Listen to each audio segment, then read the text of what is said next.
자, 안녕하세요. 조경 시공구조학 두 번째 챕터 조경 시공 일반 내용에 대해서 살펴볼게요. 자, 두 번째 챕터인데요. 자, 조경 시공을 하기 전에 일반적인 알아야 될 사항들을 지금 이야기하고 있답니다. 자, 첫 번째 공사 준비, 보호 대상물이 있는지 확인해야 되겠죠. 자연 생태계, 특히 문화재 같은 거, 특히 파손되기 쉬운 기반 시설이 있는지 확인하고 시공에 들어가야 된다는 뜻입니다. 두 번째 지작물 제거. 재활용할 수 있거나 또 소형 고압 블록 같은 재활용이 가능한 것들은 또 수집해야 된다.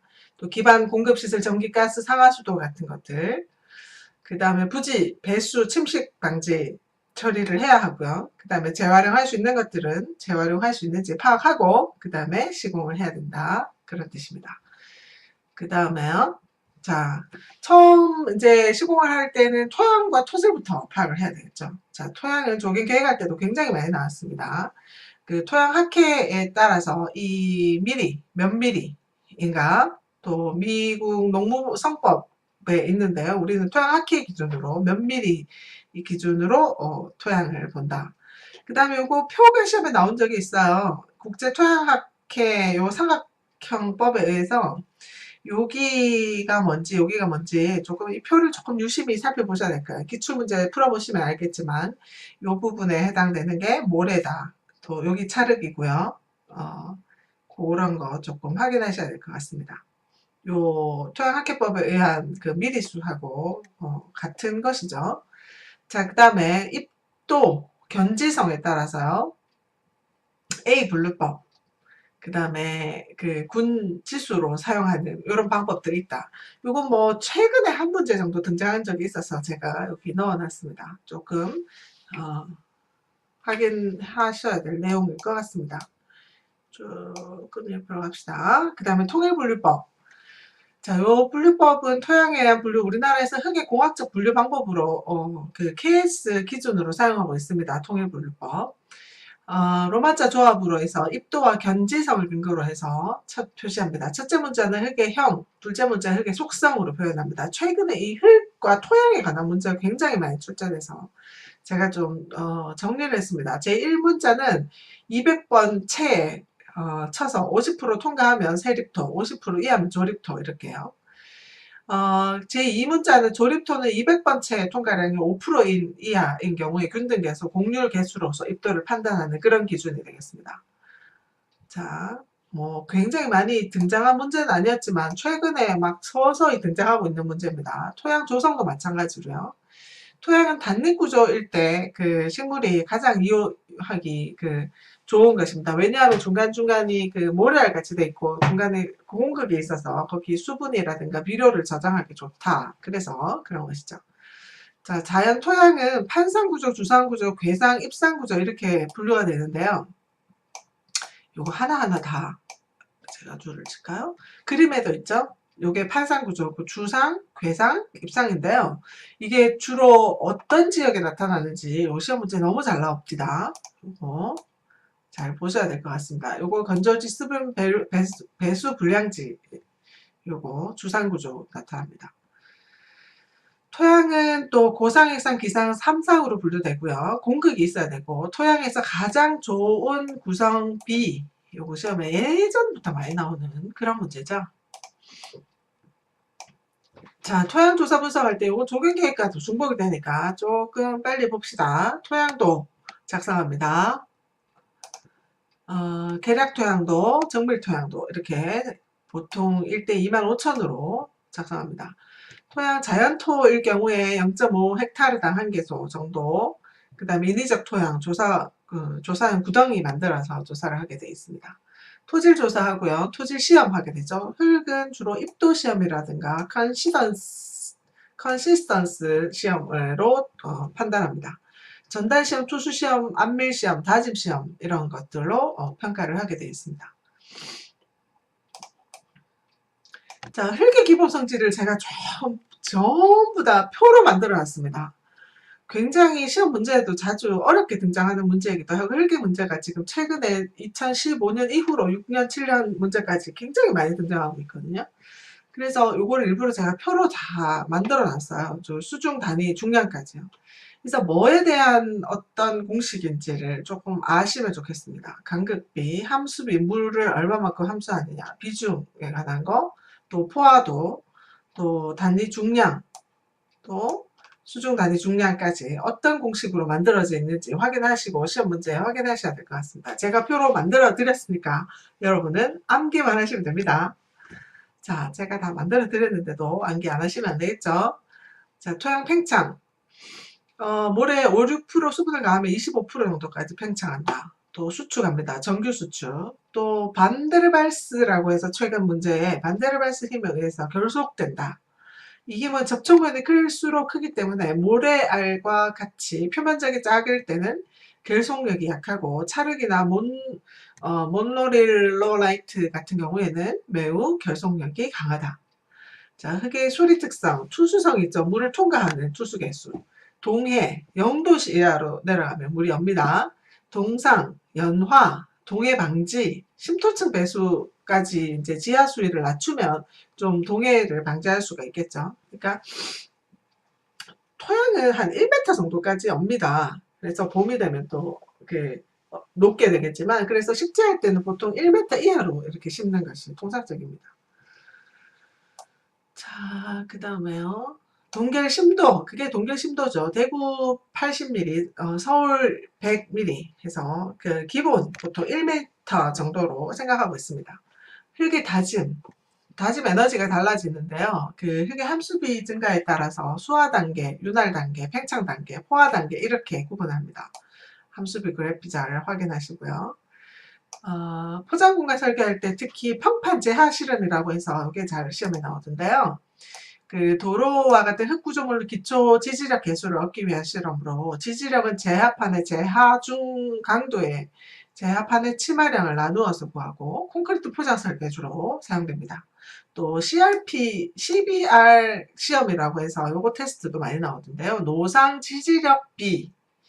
자, 직경 5cm 강제 원본을 공시체 속에 관입시켜서 그때 관 깊이에서 표준 하중 강도에 대한 시험 하중 강도와의 비를 백분율로 표시한 것이죠. 자, 요거 시험 기준 확인하시기 바랍니다. 자, 그 다음에요. 지지력 측정하고 그 다음에 흙의 전달 강도. 요거 굉장히 시험에 잘 나오는데요. 식도 이렇게 별도로 적어놨어요. 전달 강도. 전달 응력이 있고요. 응력이라는 건 견디는 힘이죠. 저항, 강도. 그 다음에 쿨롱식 방정식이라 해서 정단 강도 측정식이 있습니다.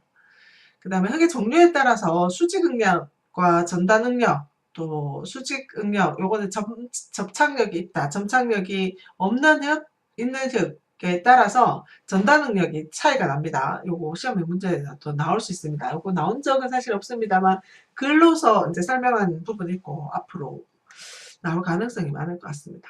자, 3은 안정. 자, 외적 요인, 내적 요인, 전단 응력을 높이는 원인들이 있고요. 직립사면, 반무한사면, 단순사면에 따라서 사면의 종류들을 구분할 수가 있죠. 자, 요게 직립사면이고요. 반무한사면, 그 다음에 단순사면 이렇게 되겠습니다. 사면 내 파괴, 사면 선단 파괴, 저부 파티 이렇게 구분할 수 있죠. 사면 안정계수는요, 그 임계 활동면에 대해서 1보다 크면 불안정, 1보다 작으면 불안정, 1.5보다 크면 안전하다고 측정합니다. 그러니까 견디는 힘이 저항하는 힘이 더 크면, 그죠? 견디는 힘이 더 크면 안전한 것이죠. 이 안전율 계산하는 공식은 CD분의 사면 안정 위해서 필요한 점착력분의 CE, 토질 고유의 점착력, 요걸 계산해서 FC로 계산한다는 거. 그러니까 결국은 F는 활동을 일으키는 힘분의 활동에 저항하는 힘인데, 이게 플러스 값이 나오면 얘가 더 큰 거죠. 그래서 안전하다. 요 개수가 1.5 이상이 나오면 안전하다라고 평가한답니다. 자, 여기까지는 최근에 많이 등장하는 문제라서 제가 별도로 좀 첨가해서 많이 적어놓은 부분입니다. 자, 여기서부터는 비탈면 녹화부터는 예전부터 한 10년, 20년 전부터 많이 나오던 문제입니다. 자, 비탈면을 녹화할 때는 종자 뿜어 붙이기, 또 식생 매트, 평대, 식생띠, 줄대, 또 식생판, 이 그림을 보면 잘 이해가 가능하실 것 같습니다. 자루를 넣기도 하고요. 구멍을 뚫어서 넣기도 하고요. 이런 공법들 그림하고 같이 보시기 바랍니다. 자, 그 다음에 요게 식생판, 판을 넣어요. 자루를 넣고요. 그 다음에 구멍을 뚫어서 넣고요. 자, 구조 개선 방법이라고 해서 비탈면 붕괴를 예방하는 구조공법인데 구조재 자체 하중이나 자체 강도를 이용해서 하는 방법이죠. 요거는 최근에 좀 제가 구조재 문제 많이 나와서 넣어놓은 건데요. 원형 강제, 또 현장 콘크리트 사면 틀 이렇게 만들고요. 또 콘크리트 블럭, 또 돌 망태공 또 많이 사용합니다. 그 다음에 배수공법인데요. 지표 배수공법은 이렇게 돌수로 공법이 있고요. 이렇게 사다리꼴로 할 수도 있고요. 수로로 물을 운반시키는 방법이죠. 그 다음에 U형 측구 이렇게 만들기도 하고요. 그 수로를 이렇게 만드는 것이죠. 지표에서. 그 다음에 표면 배수 공법이 있고요. 그 다음에 지하 배수 공법은 주로 그 관을 배설하는 방법이 대부분입니다. 지하는 맹암거 배수라고 하고요. 지하 조건이 습하거나 투수성이 낮은 점성토 이런 데서 사용하죠. 이게 맹암거 방식이랍니다. 지하 배수 공법 확인하시고요. 그림을 보면 참 이해가 쉬우니까 확인하세요. 자, 토합과 구조물이 있는데요. 토합이 주동토합이 있고 수동토합이 있어요. 이거는 주동토합이고요. 플러스 방향은 주동토합이고요. 마이너스 방향은 수동토합이 해당되죠. 자, 이게 평행을 이루면 정지토합에 안정된 것이죠. 자, 옹벽에는 종류가 되게 많아요. 중력식 옹벽, 캔틸레버, 부축식 옹벽 이렇게 있는데요. 이것도 그림을 보면 이해가 쉬울 것 같은데요. 자, 이쪽에 있는데 일단은요. 중력식 옹벽은 4m 정도 될 때 그 토합에 저항이 되도록 만들어 놓은 것이고요. 그다음에 캔틸레버식 옹벽은 역T형과 L형 6m 정도 될 때 사용하는 것이죠. 그 다음에 부축벽식은 굉장히 토합이 강해서 부축을 하나 더 만드는 거예요. 그림을 한번 볼까요? 자, 요게 캔틸레버 옹벽이고요. 요게 중력식 옹벽이죠. 캔틸레버 옹벽 그 다음에 요거 이제 상세 하중이 있는 캔틸레버 옹벽이에요. 캔틸레버 옹벽은 요렇게 보통 생기죠. 요 중력식 옹벽 같은데 모양은 중력식인데 여기는 지금 위에 상체 하중이 없는 경우고요. 요거는 있는 경우고요. 그 다음에 요렇게 생긴 캔틸레버식 옹벽이죠. 자, 요 옹벽에 영향을 미치는 토합은 여기에 해당이 됩니다. 요게 깊이가 3분의 h 되는 지점에서 토합이 작용한다는 거, 요거 굉장히 중요합니다. 요거 계산하게끔 하죠. 그 센치를 주고요. 그 3분의 h 지점을 찾으시면 됩니다.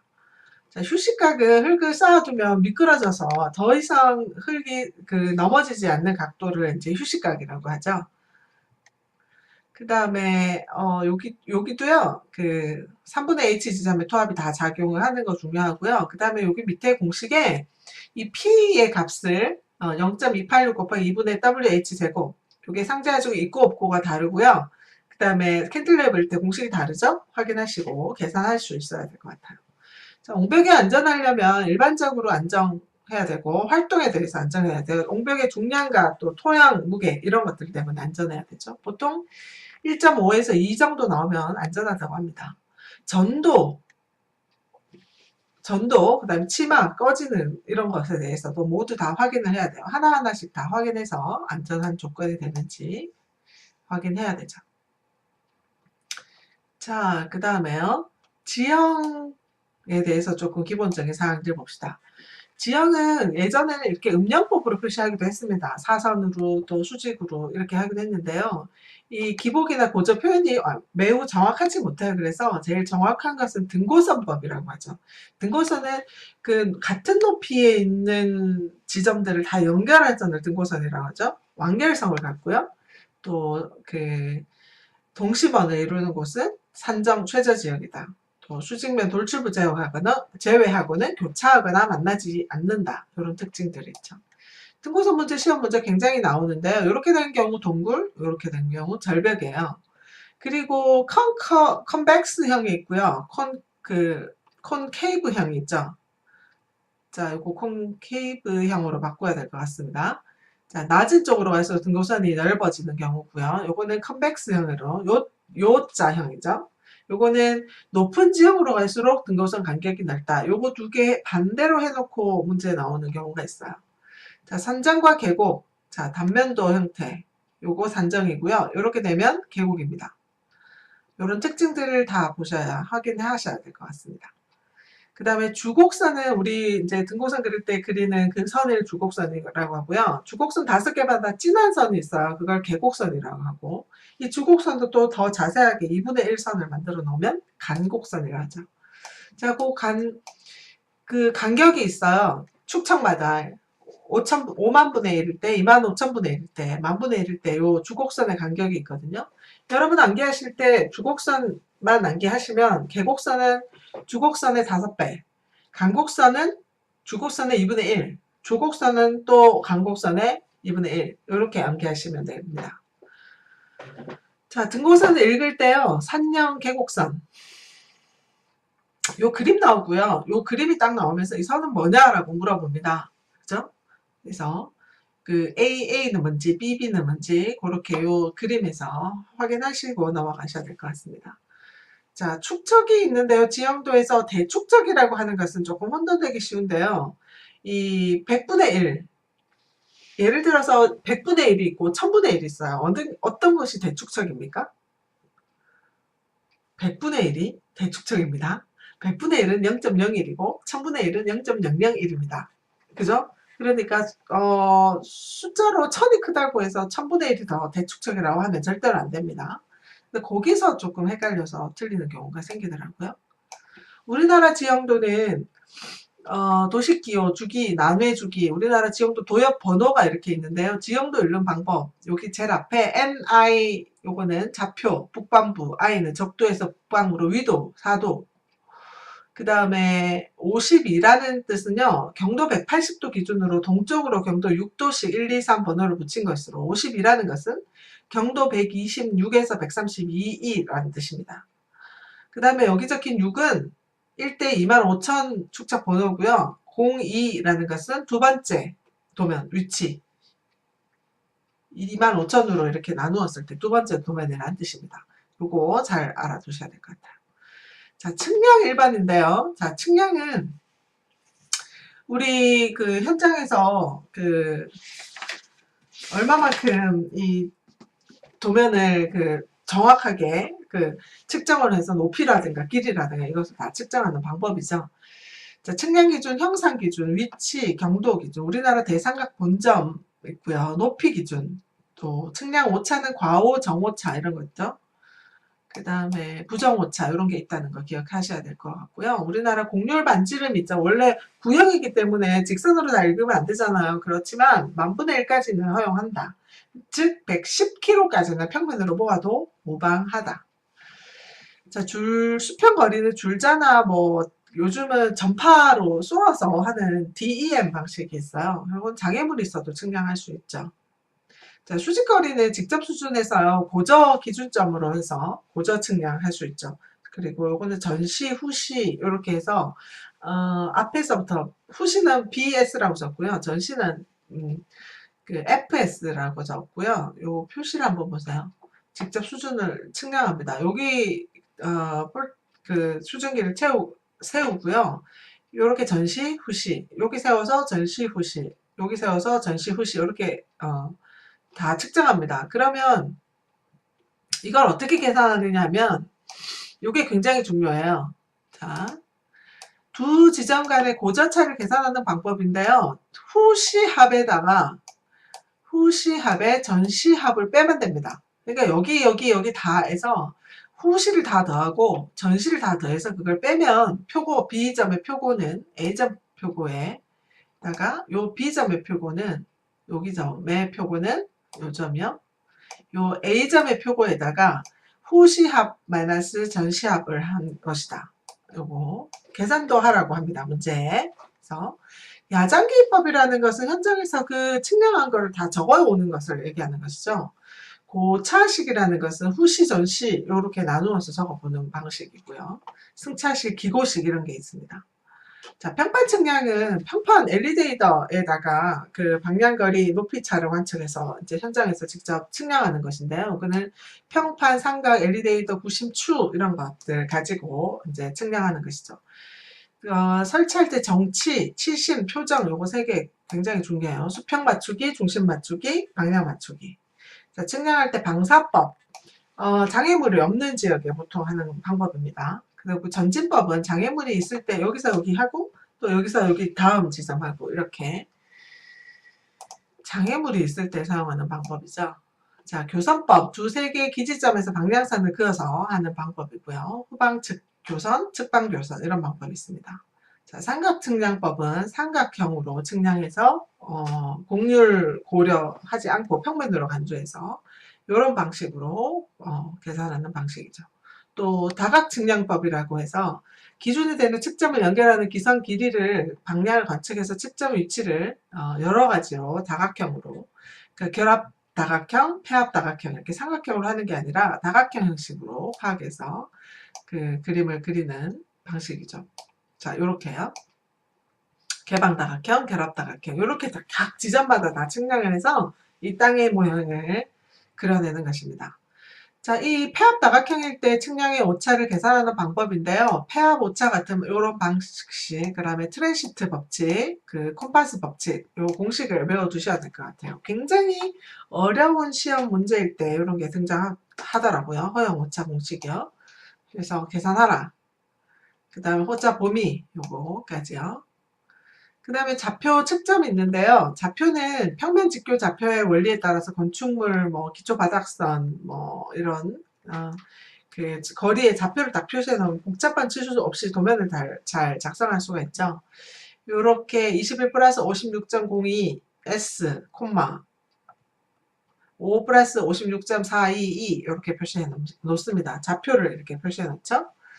그 다음에 측점이라고 해서 측량하는 지점을 이야기하는 거죠. 선형 구조물의 위치를 정하는 데 사용되고 시작점을 0 플러스 00으로 시작해서 측점 번호를 1, 2, 3 순서대로 매겨서 이제 측량을 할 때 여기 이제 곡선부다, 접선장이다 그런 것들을 측점을 다 표시하는 것을 측점이라고 하죠. 자, 측량에 관한 문제도 최근에 굉장히 어렵게 나오는 문제 중에 하나라서 좀 디테일한 내용들을 많이 좀 외우고 암기하셔야 될 것 같습니다.